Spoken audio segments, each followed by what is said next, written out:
হাদিস শরীফ আছে বান্দার কয়েকটা জিনিস হলো তার নিজের, চারটা জিনিস হলো তার নিজের। এ ব্যতীত সব পয়রা থাকে, সব কিছু পয়রা থাকে।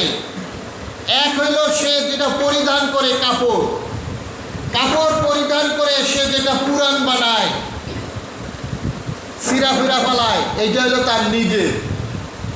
দ্বিতীয়টা হলো নিজে যেটা খায়, খাইয়া হজম করে ফালায়, এইটা হলো তার নিজের। তৃতীয় নম্বর হলো সে যেটা দান করে, দান, সেটা হলো তার নিজের। সুবহানাল্লাহি বিহামদিহি। বুঝছেন ব্যাপারটা কি? তাহলে এই জন্য আমাদেরকে খেয়াল করতে হবে, খুব সাবধান। দুনিয়া অর্জন করতে হবে। দুনিয়াতে একটা স্বাভাবিক কথা আছে, মাছ মারমো ঠিকই, কাদা যেন গায়ে না লাগে। কথাটা বুঝতে পারছেন? মাছ ধরে আনবো ঠিকই, শরীরে যেন কেদা না লাগে। দুনিয়াতে বসবাস করবো ঠিকই, কিন্তু দুনিয়ার সওয়া যিনি আমার গায়ে না লাগে, দুনিয়ার মোহে মোহগ্রস্ত যেন আমি না হই, ইবনুদ দুনিয়া, দুনিয়ার সন্তান যেন না হই। এজন্য হাদিস শরীফ রয়েছে, মানুষ মসজিদে বসে তার অন্তরটা থাকে বাজারে। মানুষের মসজিদে বসে তার অন্তর থাকে বাহিরে। আবার অনেক সময় অনেক মানুষ বাজারে আসে, তার অন্তরটা থাকে মসজিদের ভিতরে। তা আমরা যেন মসজিদের ভিতরে আসি, আমাদের অন্তরটাও যেন মসজিদের ভিতরেই থাকে, বাহিরে যাতে না যায়।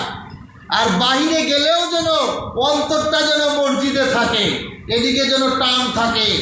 এটার দিকে আমাদের সবচেয়ে বেশি নজর রাখতে হবে, খেয়াল রাখতে হবে। কথাটা বুঝতে পারছেন? বিরক্ত হয়ে লাভ নাই। বিরক্ত হয়ে কি হবে?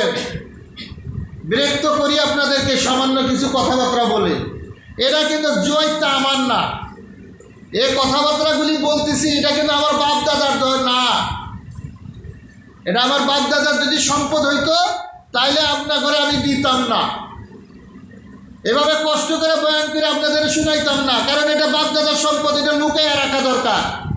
যেহেতু এটা আল্লাহ পাকের সম্পদ, আল্লাহ রাসূলের সম্পদ, এটা প্রকাশ করতে বলছে, বাল্লিগু আন্নি ওয়ালাউ আয়া, যে তুমি যদি একটা বাক্যও জানো, আল্লাহর হাবিব বলতেছে আমার পক্ষ থেকে তোমার যদি একটা বাক্য, একটা লজ্জাস, একটা শব্দ যদি তোমার জানা থাকে, সেটা অপরকে পৌঁছিয়ে দাও, আরেকজনের জানাইয়া দাও। সুবহানাল্লাহ।